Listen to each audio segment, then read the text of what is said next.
Now let's talk business. Technology has helped reduce the cost of house construction by more than 3 times, with a 2-bedroom house now being built within 8 days and at a cost of 1.1 million shillings. Housing Principal Secretary Charles Hinga says this is thanks to partnerships the government forged with the private sector and other partners that has drastically reduced costs for the affordable housing project.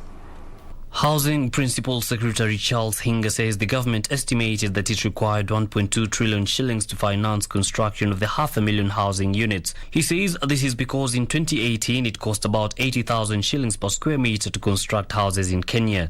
The costs are reduced by more than 3 times in as many years as the government embraced partnerships with the private sector as well as other partners under the affordable housing project being implemented by the country, whose main target is to have Kenyans living in decent housing. Affordable housing is not government coming to build a house for you. Affordable housing is government enabling you to have choice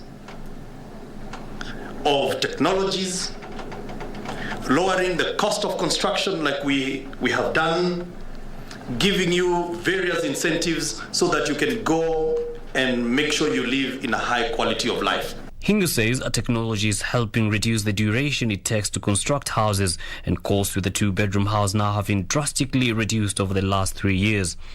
In 2018, that unit will have cost you 3.6 million shillings.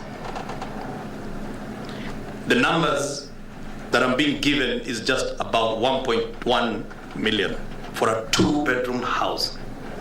This particular innovation and the technology will be exposed to our contractors. So we need to have a program that can also integrate them so that they can easily assimilate into the market.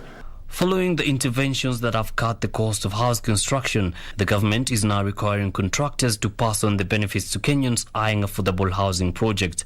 We have a new housing scheme coming up at the old meteorological site.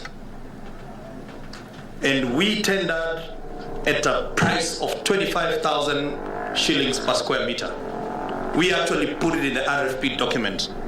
He, however, acknowledges that the high cost of land in Kenya has been a key challenge since most landowners hold it for speculation purposes.